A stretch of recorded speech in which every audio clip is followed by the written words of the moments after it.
Hi there, guys. So this is episode 2, I guess, the second official episode of Glenn Rolfe's Horror Shop. And we're going to touch on some things real quick.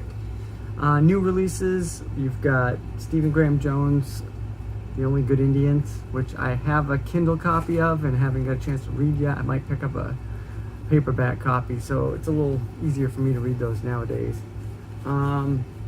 Also, Paul Tremblay's Survivor Song. I finished this book in 2 days, which I don't usually do. Things lined up right. I had time to, it's like a couple hundred pages. It's print's pretty big in here, and there's a bunch of pages where there's not much on them at all, because of some of the ways they do things like this here in the back. So it went really fast. But the story really drags you in and hauls you along for the ride. I really liked this book. I wasn't sure if I was going to when I first started it. It started writing-wise. It felt like Disappearance at Devil's Rock, which I didn't care for. I just didn't like the way it was written, and I didn't care for the story that much either. But this one, it was kind of written like that at the beginning, and then once it got into the groove, I just couldn't put it down. So Paul Tremblay, Survivor Song, definitely get this one. I loved it. It's my second favorite book by him so far, after A Head Full of Ghosts. So yeah, check that out. It was really freaky, like how close he was to how people react to a sudden disease outbreak or whatever. And here it's a super rabies, but a lot of the coronavirus reactions, people not trusting the government, and conspiracies, and going after all of the Lysol and everything else in the stores. That stuff's all in there, and I guess that's kind of like you could see that happening, but it's just so scary to read it in a book as it's happened or just after it's happened. But I really liked it. The main character, Romola, I think is how she says her name. Really, really well done. Really awesome. Pulled me in. It's got a great ending. I loved almost all of it. There's a couple characters in the middle I didn't like, but besides that, fantastic. I gave it like 4.5 stars, I think. I started this book, John Everson. As you can see, this is an arc from Flame Tree. Voodoo Heart. It feels like a detective novel right now, and it's based in New Orleans, so it's awesome. There's voodoo. Yeah, I'm really, really digging this. It doesn't read much so far. I'm about 50 pages in. It doesn't read much like Everson's regular books, which normally might upset me, because I love John's stuff. I love his style. I know what to expect, or I think I know what to expect in a John Everson book. But this one, it just got more of a hard crime, one of those hard crime books, not true crime, but hard crime books, feel to it, with a detective who you're with throughout the first section of this book. And I'm loving it. This is, I don't know, I'm loving it. When that comes out in October, I think. I got an arc. You can, if you are reviewers, you can reach out to Flame Tree on NetGalley, or if you guys know, I think it's Sarah. Reach out to her and tell her you need a copy of this. Tell her you have to have it. John's actually going to be on the show. He's probably going to be my next guest. Maybe next week, maybe a couple weeks from now. I can't wait to talk to him. I love John's work. Been a fan of his for a long time. Other books that are coming out, it's almost August, so Jonathan Janz is putting out The Raven, which I haven't read yet, but I have on my Kindle. I'm going to check that out. I've heard good things about that. It's another apocalyptic tale, I think, but with monsters and stuff, so I'm really excited to kind of check that one out too. And Adam Caesar's Clown in Cornfield officially releases October 25th or something, somewhere along there, towards the end of the month. And you have to get that, because I've told you that book's awesome already. For me personally, I'm still trying to get everyone to buy a copy of this book. This hardcover edition, I'm telling you, it's beautiful. It's $25 on Amazon, and it's just a beauty. I could, if it wasn't mine, I would read it again. Probably not, but it's good. I love it. It's probably my favorite story I've written. And until summer comes around, Flame Tree Press. Check that out. I'm working right now. I finished the first draft for Ascension Agenda, which is a sequel, a novel sequel to my old Sam Hain novella Boomtown, which is like a sci-fi horror, alien ooze type of story. I thought I was gonna have time to finish the second draft and turn it in to my publisher that's putting it out for me, but I didn't have time to do that because I'm on a deadline to deliver this book, August Eyes, because that's due. It's supposed to come out in June of next year from Flame Tree, and I have a couple of months to finish writing this. So I have been working crazy on that this week.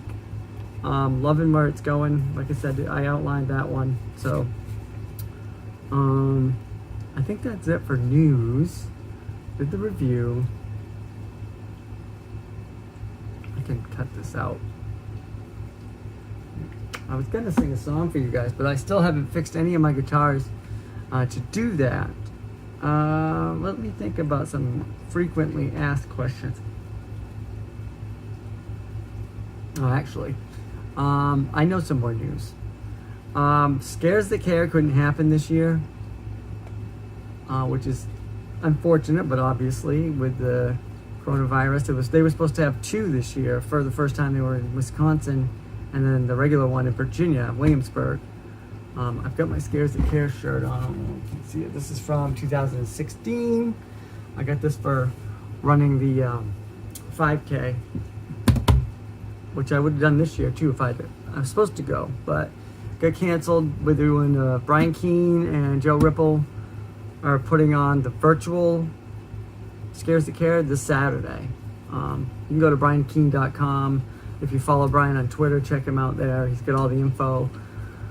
I told Brian that I wanted to participate in any fashion that I could.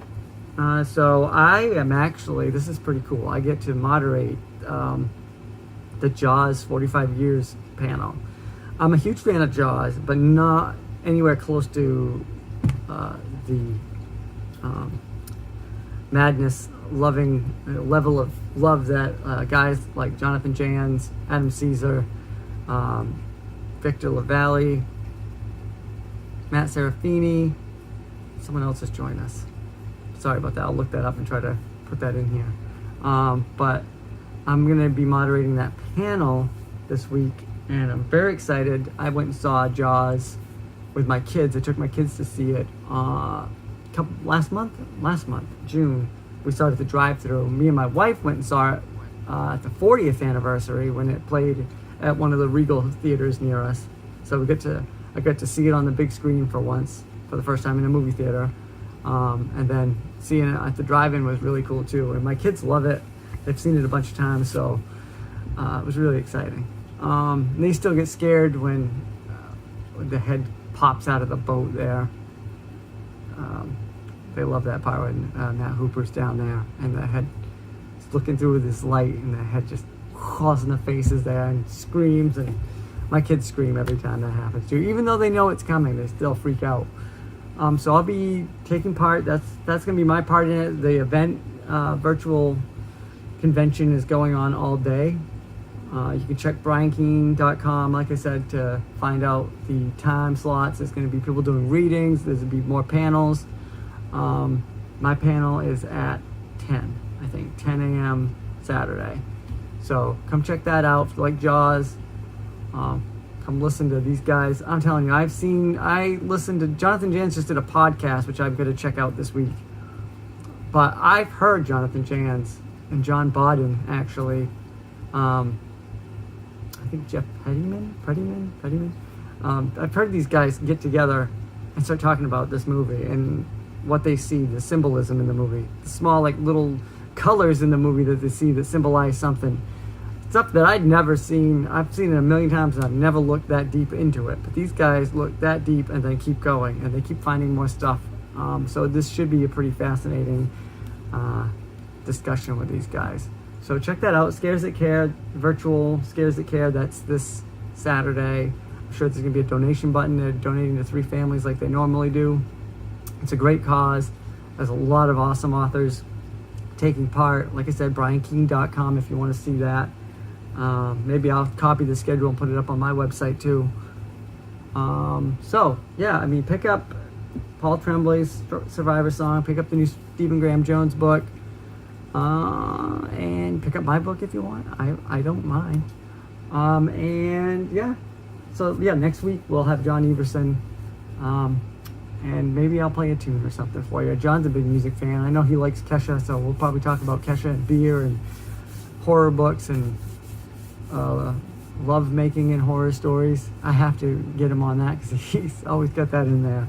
Anyways, yeah, guys, be good to each other. Stay cool, stay safe, and we'll see you.